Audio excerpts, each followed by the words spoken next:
Buenas noches. Noches, Inge. Buenas noches. Buenas noches.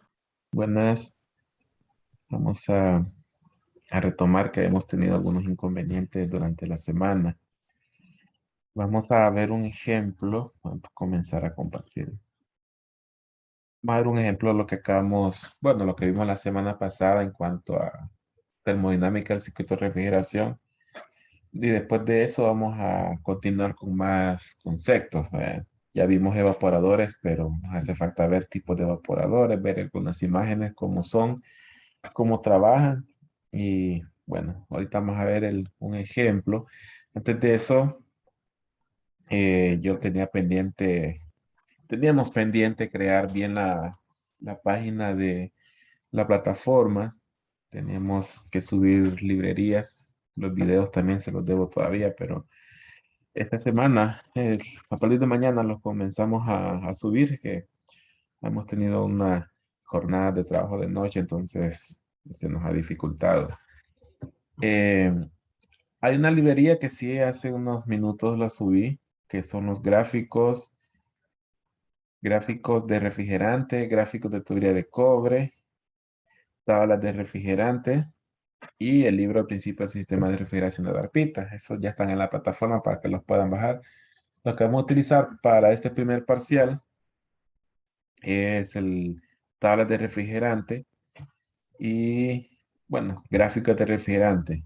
Y el libro, pues el libro para terminar de complementar los conceptos. Aunque de la presentación sale todos los conceptos que vamos a utilizar para evaluación, aparte pues de lo que hablamos en las clases también. Entonces ahí está disponible, pueden descargarlo. Y lo que les va a abrir, o mejor dicho, por ejemplo, esta tabla de refrigerante, yo las tengo aquí, solo que yo lo subí comprimido, pues lo van a tener que descomprimir. En la tabla de refrigerante lo que tenemos no es más que las propiedades de las sustancias, como se aprendió en termodinámica, solo que ya aplicado a una mayor cantidad de refrigerantes. En el libro de termodinámica creo que solo sale R132 y no recuerdo si sale 410 o 123. Solo esos dos, pero aquí ya tenemos más completo con más refrigerantes, de acuerdo de la industria. Y el ejemplo que vamos a ver hoy, pues trata sobre el refrigerante 410A. Voy a regresar a la presentación. Eh, Voy a poner la presentación para que conceptualizar el ejemplo que vamos a ver. Bien, ya habíamos terminado, si no me equivoco, hemos visto ya las fórmulas, que pues son fórmulas bien sencillas y realmente son continuación de termodinámica 2 del último parcial, cuando se ve la parte de refrigeración, es como una continuación y todas las ecuaciones que vimos tienen que ver con, como hemos dicho, la mayoría, con condiciones de entrada y salida en un dispositivo o en cada uno de los dispositivos del circuito de refrigeración, que eran el condensador, el evaporador, compresor y dispositivo de expansión. Con condiciones me refiero a entalpías de salida y entalpías de entrada, o viceversa, dependiendo del sentido de la transferencia del calor. Eh, Entalpías, o también pueden ser las entalpías multiplicadas por un flujo másico. Ahí lo que va a cambiar pues, son las unidades con que estamos midiendo esa transferencia de calor. Entonces tenemos esta diapositiva con el ejemplo que, bueno, después de calcular carga térmica de un recinto, carga térmica pues que lo vieron o lo están viendo o lo van a ver, no sé si ya llevaron aire acondicionado. Entonces, por esos métodos de aire acondicionado, puede ser que se haya llegado a una carga térmica donde se necesita una capacidad de refrigeración de 10 toneladas.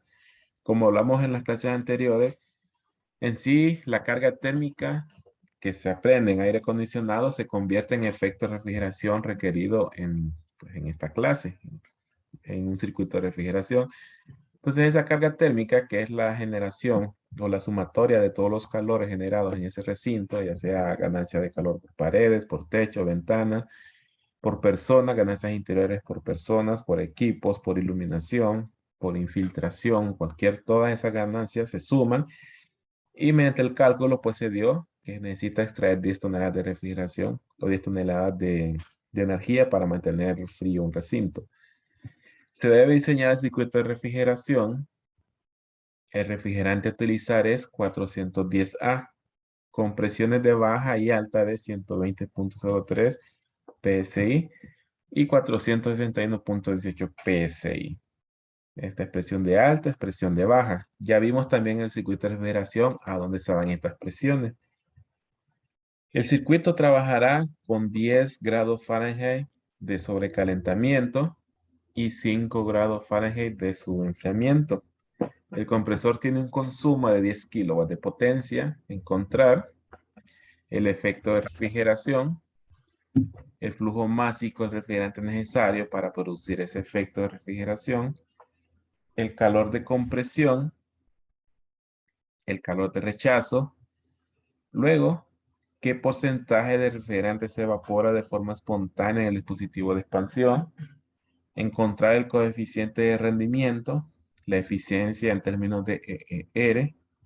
Y por último, pues, graficar el circuito pH, presión, entalpía, que al final, pues aquí lo tenemos dibujado. Este es el circuito, lo que está en color rojo son los procesos en cada uno de los dispositivos del circuito de refrigeración, que pues ya lo vimos en las clases anteriores. Este de acá abajo es el proceso del evaporador. Esta que está como en diagonal es el proceso del compresor. Este otro, también en horizontal, es el condensador. Y este que está completamente vertical es el dispositivo de expansión. Entonces necesitamos evaluar antes y después de cada uno de estos dispositivos.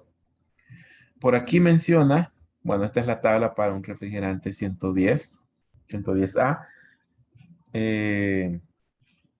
Menciona que trabaja con estas presiones. 120.03 PSI para la presión de baja, está por este lado de acá.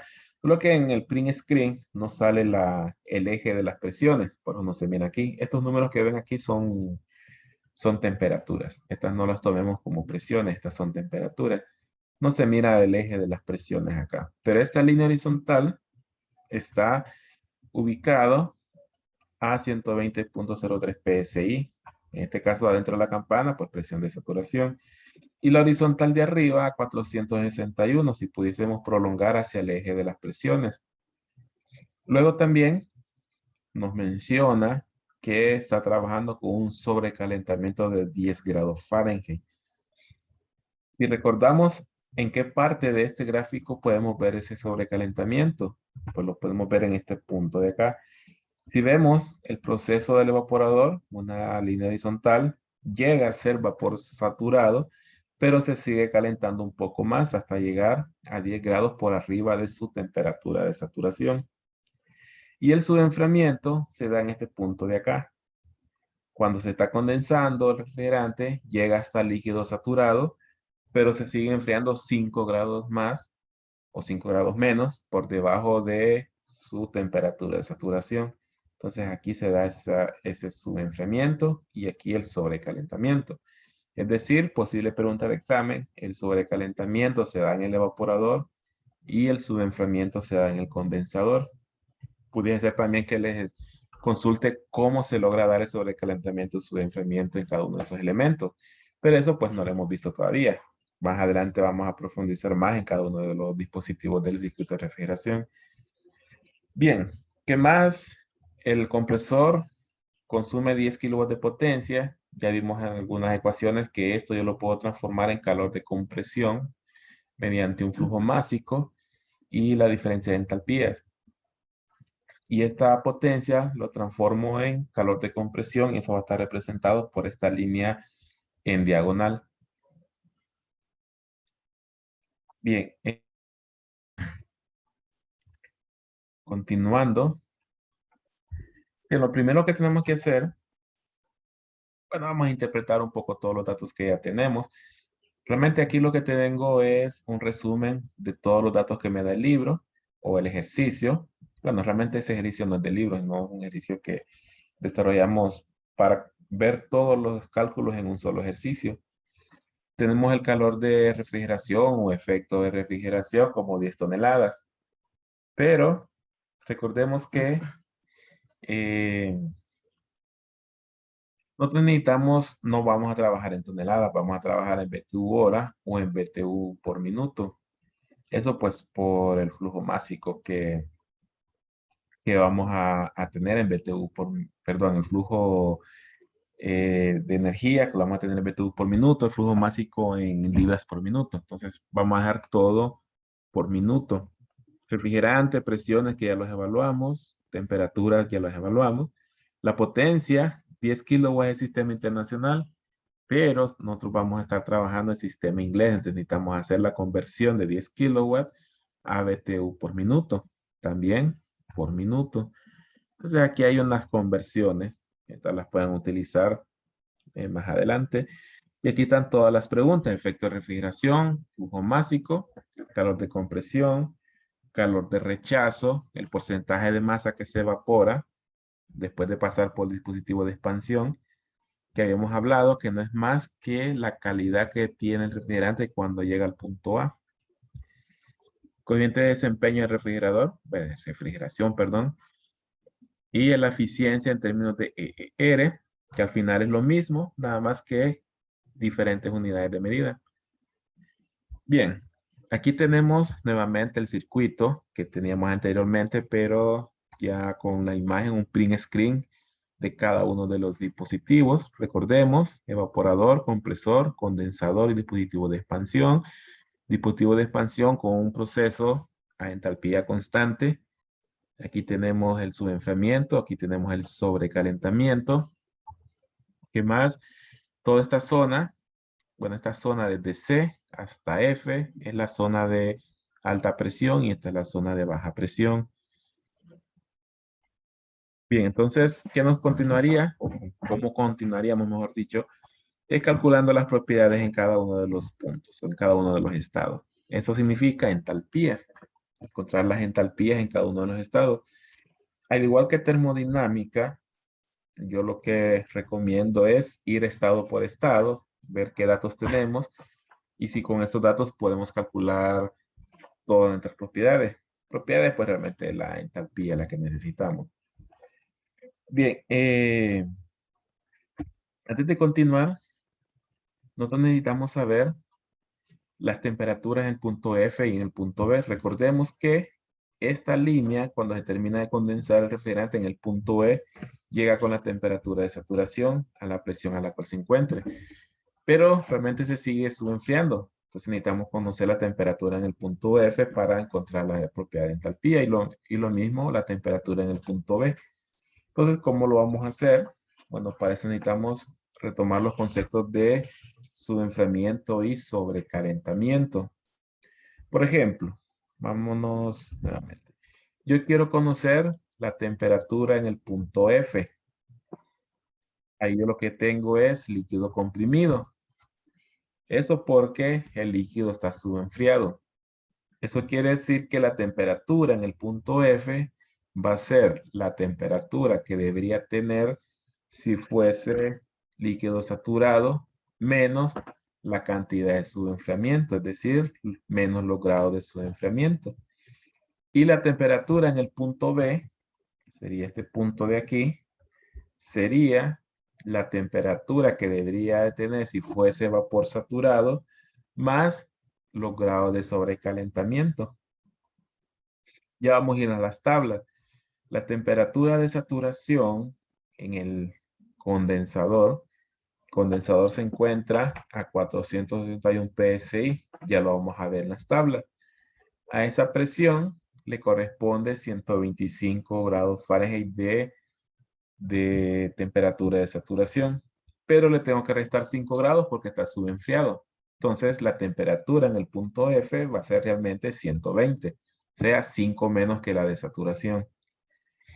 Lo mismo para la temperatura en el punto B, pero aquí es sobrecalentamiento. Entonces, el evaporador está trabajando a 120.03 PSI. A esta presión, si fuese saturado o vapor saturado, le correspondería una temperatura de saturación de 34 grados Fahrenheit. pero está sobrecalentado 10 grados. Solo tenemos que sumar y realmente está saliendo a 44 grados Fahrenheit. Es decir, si regresamos, caemos en este punto, está subenfriado, líquido subenfriado, que en sí es líquido comprimido. Concepto de termo, si yo tengo líquido comprimido, la entalpía la voy a aproximar a la entalpía que tendría si este fuese líquido saturado a la temperatura a la cual ésta se encuentra. Y el punto B llegó a vapor saturado y lo seguí sobrecalentando 10 grados más. Eso lo hace convertirse en vapor sobrecalentado. Entonces tenemos ahí un par de conceptos para saber a qué tablas debemos acudir para obtener las entalpías. Con eso, pues, podemos regresar. Eh, Vamos a irnos a las tablas. Digamos, eh, después de encontrar la temperatura F en, en el circuito de refrigeración, en las tablas, vamos a encontrar HF como la entalpía que tendría el refrigerante si fuese líquido saturado a 120 grados Fahrenheit, 61.7 BTU por libra. Entonces vamos a ir a las tablas para comprobar estos valores. Voy a salirme la presentación. Vamos a irnos a las tablas. Bueno, la voy a cerrar para que veamos de dónde la obtengo. Yo les compartí en la plataforma esta carpeta, que es la tabla de refrigerantes. Aquí tenemos 6, como 10, 8, perdón. 8 tablas de distintos tipos de refrigerante. La que nosotros estamos utilizando de ejemplo es la tabla para refrigerante 410A. Le damos doble clic, nos va a abrir esta tabla. Aquí tenemos datos de temperatura de saturación, presión de saturación, y algunos datos de volumen, volumen específico, densidad. Aquí en densidad, pues las unidades están intercambiadas, pero densidad pues es masa sobre volumen. Aquí pues está intercambiado. Tiene las unidades de volumen específico, pero hay que tomar en cuenta que es realmente el inverso. Y la entalpía, que esta es la que nos interesa, y la entropía. Bien, dentro de la entalpía, pues tenemos la entalpía de líquido saturado, entalpía de vapor saturado, y tenemos el latente, que en sí es la diferencia entre la entalpía de vapor saturado menos la entalpía de líquido saturado. Entonces son los mismos, es la misma tabla, la misma forma configurada que la tabla de propiedades de las sustancias de termodinámica que utilizamos en termodinámica. Y entonces vamos a buscar las temperaturas primero. Habíamos mencionado que en el punto F yo debería tener 125 grados Fahrenheit como temperatura de saturación. ¿De dónde viene?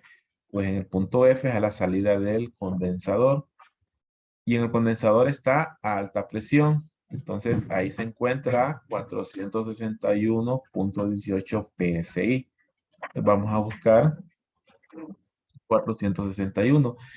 Internamente, en los equipos, internamente hay una leve variación en las presiones, aunque el proceso de condensación y evaporación es a presión constante y así debería ser en condiciones ideales, pero realmente siempre tiene un pequeño porcentaje de variación, entonces por eso es que a veces vemos que aunque sea en cambio de estado, hay una pequeña variación en las presiones, entonces ahí pues yo puedo tomar cualquiera de las dos porque es poca la variación.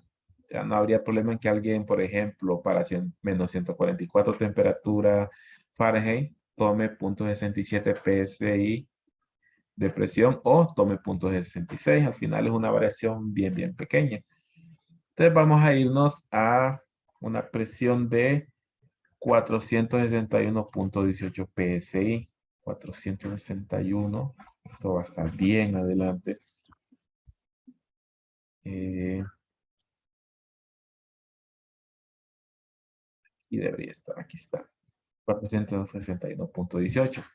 Esto pues realmente antes de la clase pues busqué valores que me fuesen fáciles para el ejemplo. 461.18 Vamos a marcarlo como acostumbro a hacer en los PDF. 461.18.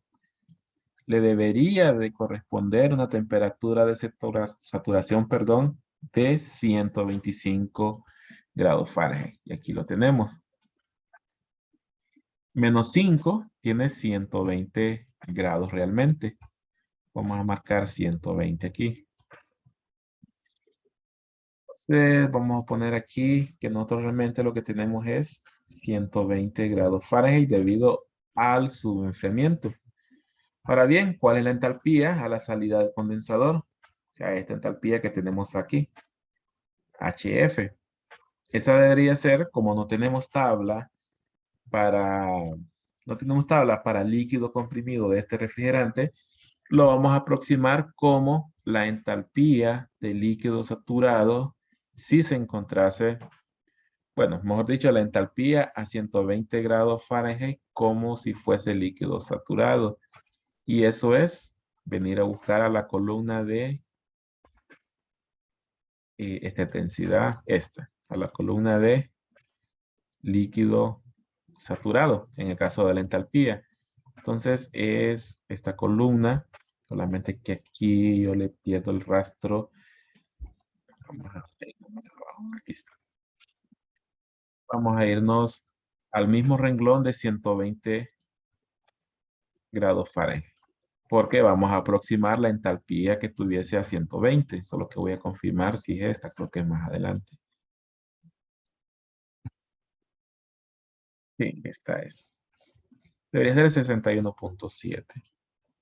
Está 61.7. Entonces, esa es la entalpía de el líquido comprimido o líquido subenfriado, 61.7 BTU por cada libra masa de refrigerante.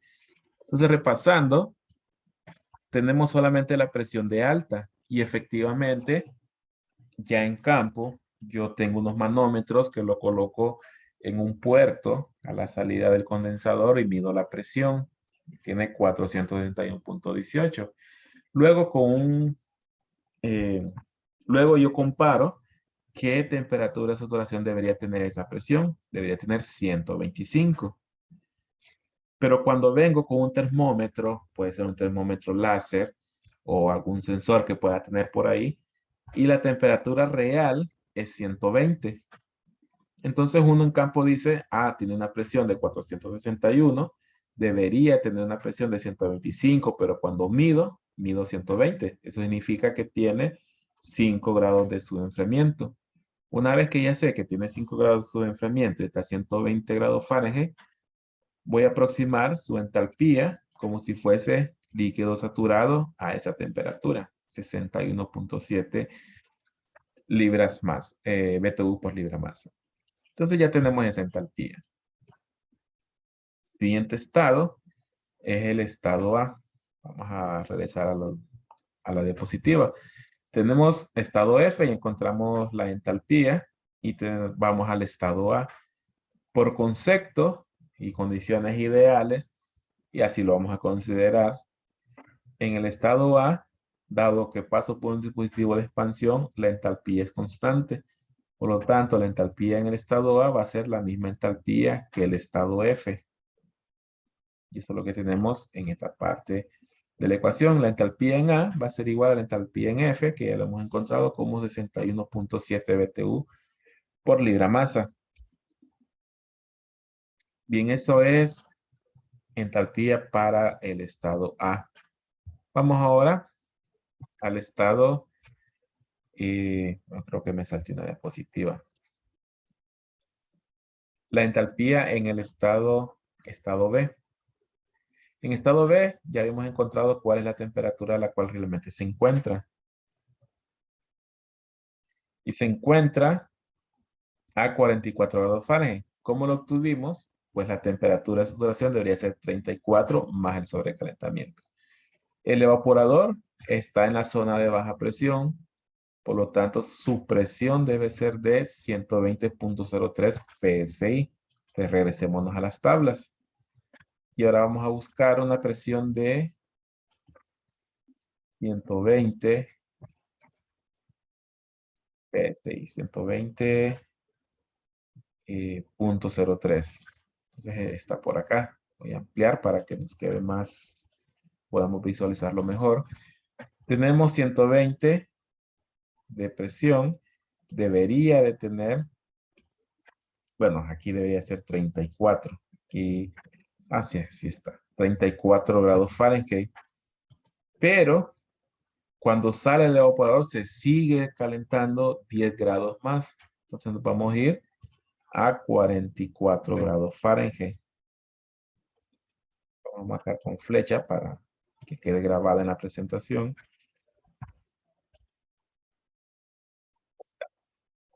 Sale a 120 PSI, esto lo puedo medir con un manómetro. Busco en las tablas de refrigerante y debería tener 34 grados Fahrenheit. Pero vengo y con el termómetro mido la tubería y esta mide 44. Está saliendo 10 grados por arriba de la temperatura que debería tener si fuese vapor saturado. Entonces de aquí ya podemos trasladarnos hacia la entalpía. Vamos a dibujar la flecha. Creo que la entalpía es la siguiente. A ver. Entalpía, pero es la entalpía de... perdón. Aquí sí vamos a retroceder un poco. Estaba cometiendo un error. Ya sabemos que está 10 grados por arriba de su temperatura de saturación. Es decir que es vapor sobrecalentado. Vamos a regresar a la diapositiva. Nos encontramos en este punto. Vapor sobrecalentado, pero aquí sí tengo tablas para vapor sobrecalentado. Entonces vamos a irnos más adelante en las tablas todavía. Bastante más adelante. Aquí está. Y comienza. La tabla 1 es tabla de saturación. La tabla 2 es vapor sobrecalentado. Entonces aquí sí tengo tablas. Y se encuentra como vapor sobrecalentado. ¿A qué presión? Si vemos las tablas, depende de temperatura y depende de la temperatura, perdón, de la presión absoluta. ¿Qué presión tiene? La presión de baja tiene 120.03. Entonces vamos a buscar la columna de 120.03.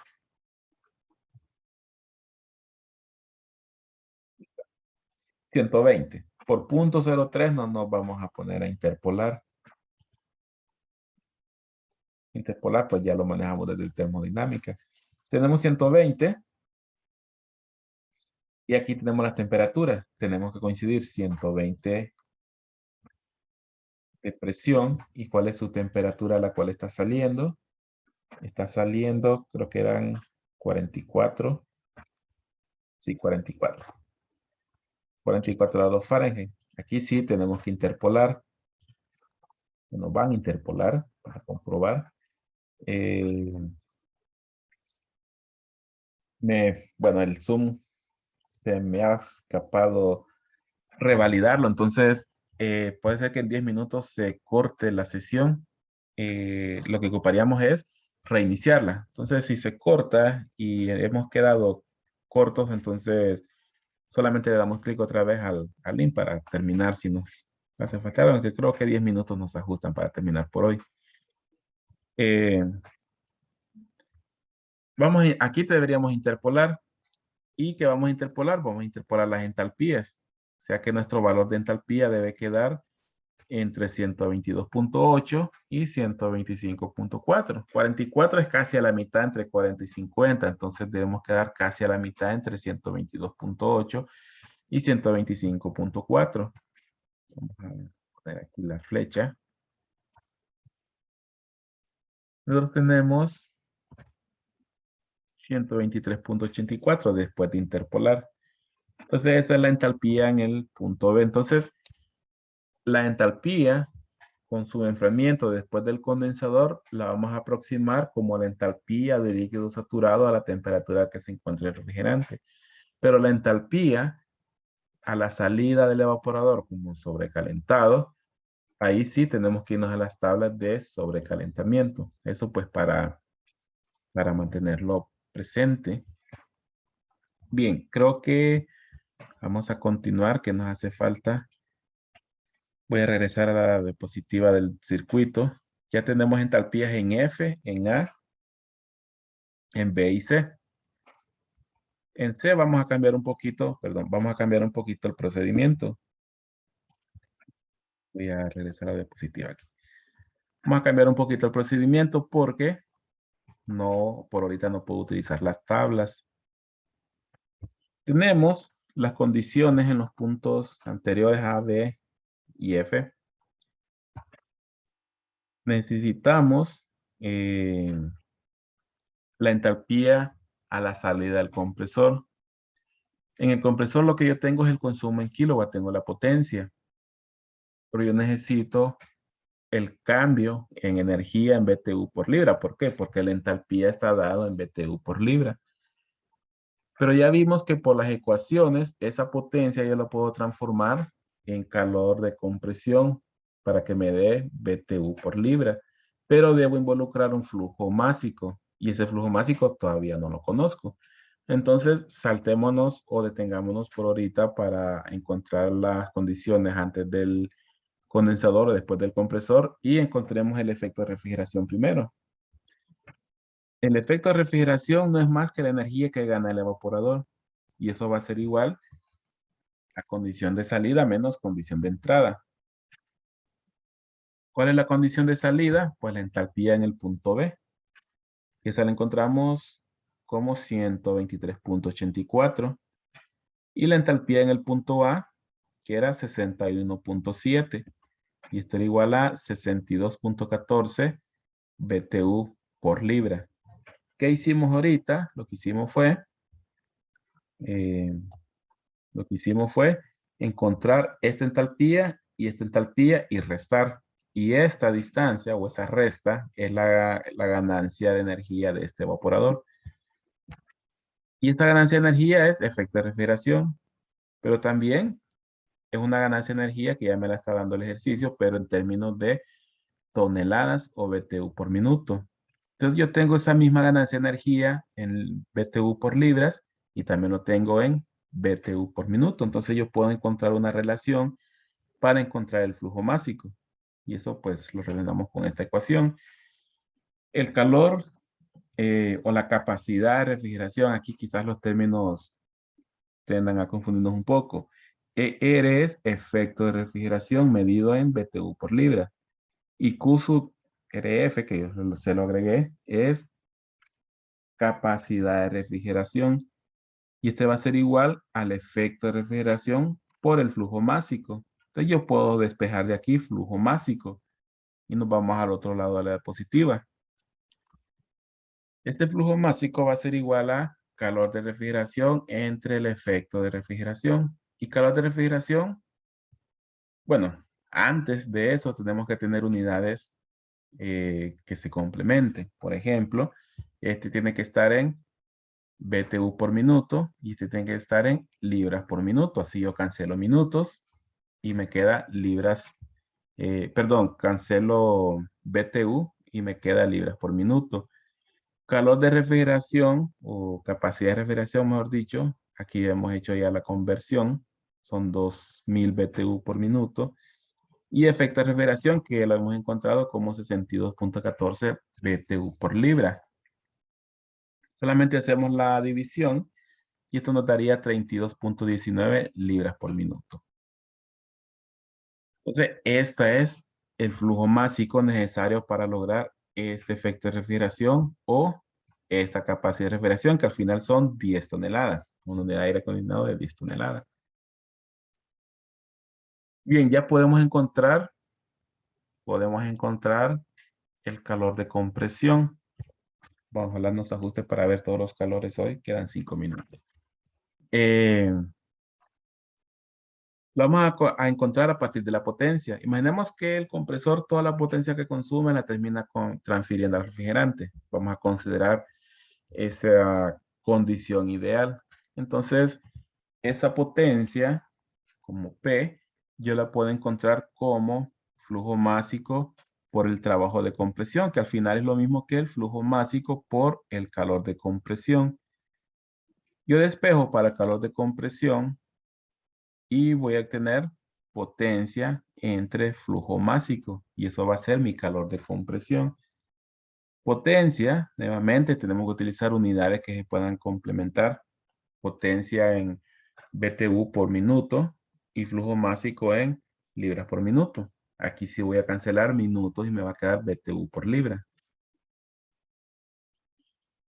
Esta potencia creo que la encontramos, sí, aquí está, cuando hicimos la conversión. Nos daban en kilowatts y lo convertíamos en BTU por minuto. Solo permítanme un momento.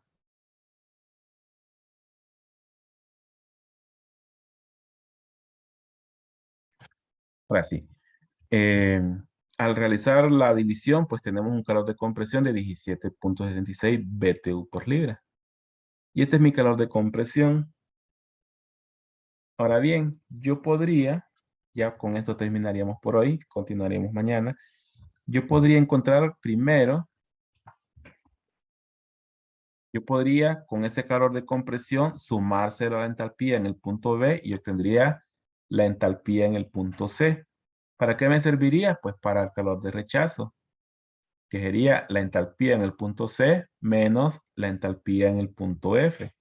Pero también ya sabemos que el calor que rechaza el condensador tiene que ser igual al calor que gana el evaporador más el calor de compresión que agrega el compresor. Y esa quizás sea más fácil, pero podemos hacerla, pueden hacerlo para comprobar. El calor de rechazo va a ser igual al efecto de refrigeración, bueno, este de aquí, 62.14, más el calor de compresión, que son 17.66. Y esto sería igual a un calor de rechazo desde 79.8 BTU por libra. Y eso pues, ahí ya encontramos todas las condiciones o todas las transferencias de energía en el circuito de refrigeración. ¿Por qué no encontramos energía en el dispositivo de expansión? Pues el dispositivo de expansión ya sabemos que es entalpía constante y si yo resto esa entalpía, pues me va a dar un cambio de energía igual a cero. Entonces no necesito calcular cambio de energía a través del dispositivo de expansión. Bien, para terminar, que solo nos quedan 2 minutos, vamos a continuar el lunes, pero por conceptos que faltan, nos va a llevar lunes y martes. Entonces, vamos a correr el examen una semana. Eh, Vamos a correr una semana. Creo que al final, pues, el último parcial no tenemos clases. Entonces, ahí retomamos cualquier clase que no podamos tener, la vamos a recuperar con días del tercer parcial. Entonces, nos quedamos aquí. Yo voy a empezar ya a subir los videos. Bueno, vamos a comenzar a subir los videos. Las librerías ya se están cargando. Ya pueden ir descargando información. Y pueden irse armando en grupos. Ahorita vi que somos como 18 compañeros. Entonces pueden armarse en grupos de 3, máximo 6 personas para exposición. Vamos a dejar todo el primer parcial para que se armen en grupo.